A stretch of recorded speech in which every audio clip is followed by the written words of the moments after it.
Imagine que tu arrives un matin dans une entreprise que tu ne connais pas vraiment. Le café est encore chaud, les équipes s'installent, et toi, analyste d'affaires, tu es là pour comprendre une histoire qui n'est pas encore claire.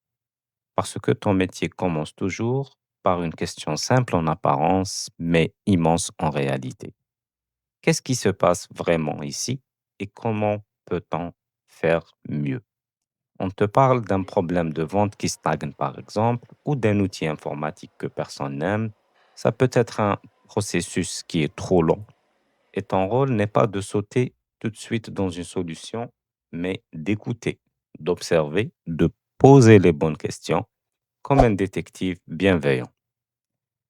Ce détective, il cherche à comprendre les motivations, les contraintes et les peurs de chaque personnage de l'histoire. Tu t'assois avec les utilisateurs, tu leur demandes de te raconter leur journée, qu'est-ce qui ralentit leur fonctionnement, qu'est-ce qui les frustre et comment ils veulent être aidés. Et pas à pas, le paysage va commencer à se dessiner. Souvent flou au début, c'est normal, contradictoire parfois, mais riche d'indices. Et tu notes absolument le tout, pas seulement les faits, mais aussi le temps. Les silences, les hésitations, car un bon analyse d'affaires sait que les besoins ne sont pas toujours exprimés clairement et de la bonne manière. Ensuite, tu prends de la hauteur, tu regardes les processus comme une carte, tu identifies les étapes, les points de friction, les doublons, et tu te demandes pourquoi les choses sont faites ainsi. Est-ce une contrainte réglementaire, un héritage du passé, une habitude jamais remise en question?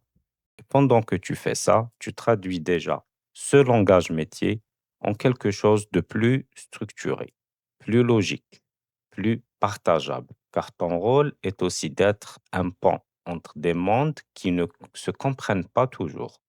Le monde des utilisateurs, celui des gestionnaires, celui des équipes techniques. Chacun avec son vocabulaire, ses priorités, sa vision du succès. Et toi, tu racontes une histoire commune. Donc, tu reformules, tu valides, tu dis, si je comprends bien, le vrai problème n'est pas X, mais Y. Et souvent, tu vois les yeux s'illuminer parce que quelqu'un se sent enfin compris. Puis vient le moment de formaliser. Tu écris des besoins d'affaires clairs, des objectifs mesurables, tu définis ce que signifie le succès. Pas en termes vagues, mais avec des indicateurs concrets. Et tu fais attention à ne pas tomber amoureux directement d'une solution trop tôt, car un analyste d'affaires travaille d'abord sur le pourquoi et le quoi avant le comment.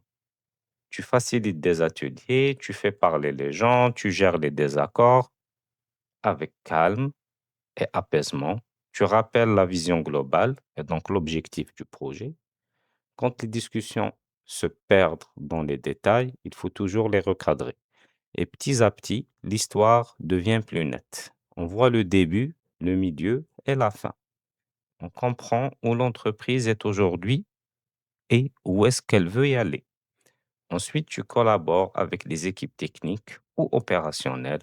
Tu réponds à leurs questions. Tu précises, tu ajustes, tu partages et tu protèges l'intention initiale pour éviter qu'elle se perde en route.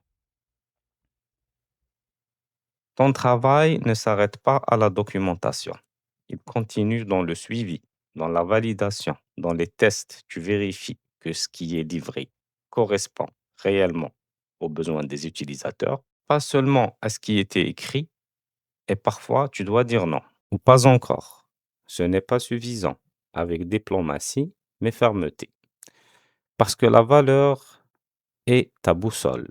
Et quand la solution est enfin en place, tu observes l'impact, tu mesures, tu recueilles les retours, tu apprends, car chaque projet est un nouveau chapitre. De plus, dans ton expérience et avec le temps, tu développes des réflexes, une curiosité naturelle, une capacité à naviguer dans l'ambiguïté sans paniquer. Tu comprends que ce métier demande autant de rigueur que d'empathie, autant d'analyse que de narration. Parce qu'au fond, Être analyste d'affaires, c'est aider une organisation à se raconter une meilleure histoire, une histoire plus simple, plus efficace, plus humaine. Et si tu gardes toujours en tête que derrière chaque processus, il y a des personnes, derrière chaque chiffre, il y a une réalité qui est vécue, alors tu feras bien plus que analyser des affaires, tu deviendras un acteur clé du changement, quelqu'un qui éclaire le chemin et aide les autres à avancer avec sens et confiance.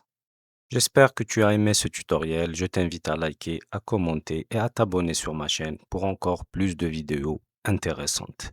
Merci et à la prochaine.